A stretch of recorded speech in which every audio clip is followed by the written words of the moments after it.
அத்தை வந்து தண்ணி ஊத்தி அணைக்கலன்னா நான் எரிஞ்சு போயிருப்பேன் அப்பவே. இந்த பிரியாணில யார் விஷத்தை கலந்தது?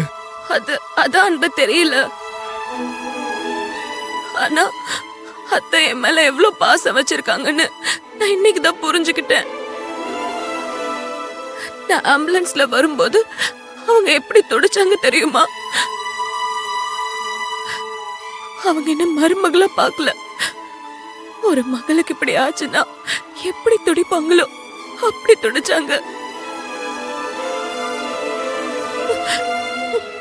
பாத்தியா அன்பு, நடந்த பிரச்சனைய பத்தி தெரியாம ஷாலினியோட இந்த நிலைமைக்கு அம்மா தான் காரணம்னு நீ தப்பா புரிஞ்சுக்கிட்டு அவங்கள போய் என்னெல்லாம் வார்த்தையை விட்ட நீ.